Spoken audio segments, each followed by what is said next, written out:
Hi there, Rebecca here. Sorry, not looking at the camera there. Sorry for the way I look this morning. I'm just getting ready to go out for my morning ritual walk and it's absolutely hammering it down outside, so I thought I'd put it off for 5 minutes and just do this video first. So sorry I look a bit, but there you go. I had my pre-op assessment a couple of days ago and everything was fine, everything went really well, everybody's lovely. I had all my blood taken and all the ECGs and heart monitoring and lungs and all that sort of thing all done.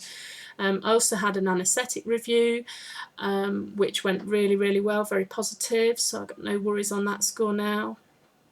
Not that I had beforehand, but particularly a little bit of a scare with my mum because she had gallstones and her gallbladder out. You're going back 20 years now, but she had a severe reaction to an anaesthetic gas. So I just wanted to check that out really to make sure it wouldn't, have any effect on me.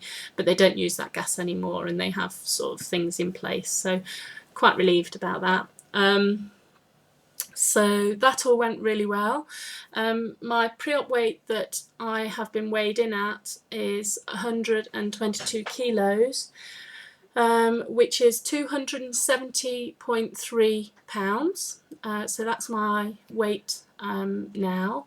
I've got 2 weeks to go before I start my pre-op diet, which I'm going to do another video about. Because it's slightly different. It's not a liquid diet, it's actually a very low calorie food diet, so I'm going to do a different video about that. But I just thought in this video I'd just it's probably more relevant to the UK people that are looking into surgery and awaiting their surgery, but I thought I'd just let you know the specifics of my day of surgery and what I have to do before I come in. Basically, I'm on the pre-op diet for 2 weeks up to surgery day, and then on the morning of admission, I am, if I just get the letter here, it'll just tell me, I cannot have any food or milk products after 2 AM in the morning on the day of admission. But between 2 AM and 5 AM on that day, I can have clear fluids only. Now, clear fluids, I clarified, was water or tea or coffee, but tea or coffee can't have any milk and it can't have any sweeteners in it or sugar, so it's just black tea, black coffee or water. So I can have that up to 5 AM in the morning if I so choose to, which is kind of good for me because I always take a glass of water to bed with me for those dry mouth sort of feelings in the night. Although the bummer for me is that I normally wake up at 5:20 for a drink. I don't know why, but I normally do, so that's a bit too late. So what I might do is on the day of surgery set my alarm half an hour early so I can have a quick sip before 5 o'clock deadline. And then from 5 AM I can't have anything to eat, drink or chew. I can't have any chewing gum or anything from that point onwards until after the surgery. So that's just to give, particularly those in the UK, they've probably got the same or similar things. I don't know about the States, whether you have the same sort of restrictions on your diet, because you follow a liquid diet, so I don't know whether that applies to you guys.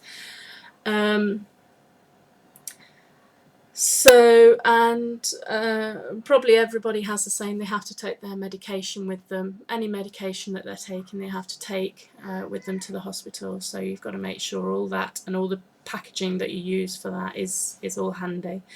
They prefer it in the original packaging. I don't know why, but that's what they prefer. So my exercise is doing really well. I can't remember how many weeks I've been doing it now, but several weeks. I've been going out every day. and doing upwards of, I think the least amount of exercise I'm doing is 45 minutes. So 45 minutes up to an hour in one go. I know that it's better to do short bursts, but I'm finding that if I'm motivated to go out for that 1 hour, then if I do 15 minutes of extra exercise in any one day or whatever, that's always all a bonus. So, you know, I'm quite good about that.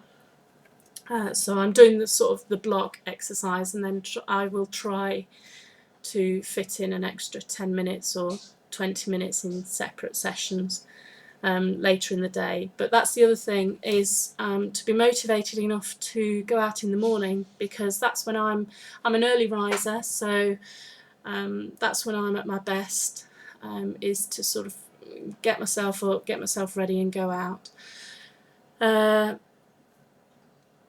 So that's really going very well. I'm incorporating hills into my walk. It's not just flats, you know, flat areas. I'm actually going uphill 2, 3, 4 times sometimes, and I'm varying the route quite a lot as well.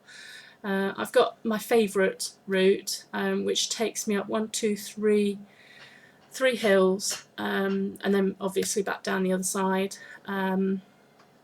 And that's my favourite route at the moment, because it sort of gets my heart rate pumping, then I go level, then I get it up again and go level. So yeah, it levels out, so it's good. My family are quite, I don't know whether they're shocked that I'm actually continuing with the exercise. They're not very active, my family. So to see that I'm doing regular exercise on a regular basis, I think they're now sort of thinking, oh right, okay, so maybe the weight loss will be a success for Beck. I don't know, but you know, it's good to sort of like sort of show them that I am serious about doing the exercise as well as the weight loss. You know, this is not just a one trick fix, you know, get my stomach rerouted and that's the answer to all my problems. It's not, because there's a hell of a lot more to it.